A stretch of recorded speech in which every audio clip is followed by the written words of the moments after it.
Of all of the skills as human beings that we tend not to possess that we could really, really benefit from, the number one, I believe, is the capacity to grieve in our lives. And the truth about all of our lives is that nothing in them is permanent. Whether that's the work we have, the relationship we have, whatever it may be, everything at some point will come to an end. Even if you have, like my grandparents, a lifelong love and marriage, at some point, somebody's not going to be there anymore. And our capacity to navigate through the fact that life is impermanent is what grief is all about. Now, when we think about grief, we tend to focus solely on the loss of a person.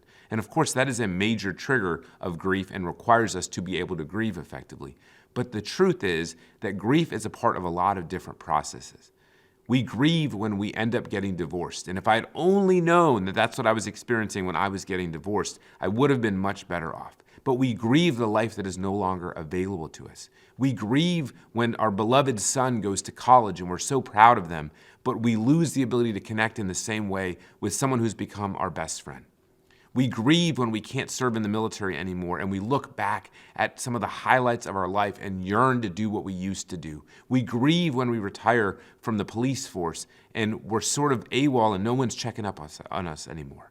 And so it is so important as we think about life and all of the facets of life that we learn how to grieve.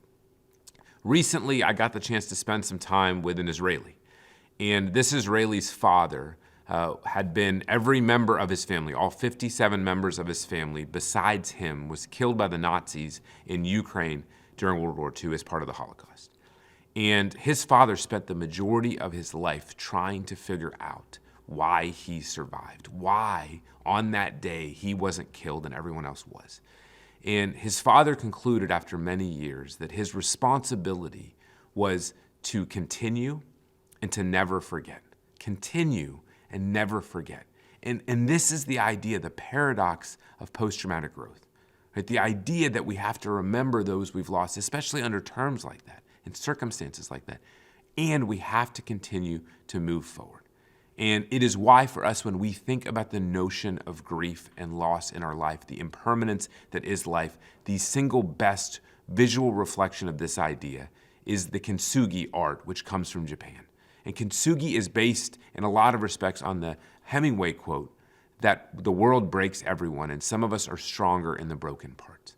Kintsugi, they take a bowl that is broken and they put it back together and they use gold in the cracked parts. And the idea is that that piece is now more valuable and it is more beautiful because it broke. That is the story of all of our lives. But the question is, how do we navigate the brokenness? How do we navigate the experiences that throw us and put us to our knees and cause us to struggle? And learning how to grieve well, which is an essential part of learning how to struggle well, is a really important part of that. And talking about it and disclosing about it and being willing to acknowledge the uncertainty and ambiguity and the hardship that is a part of this process is an essential part of what it means to live a life that is worth living.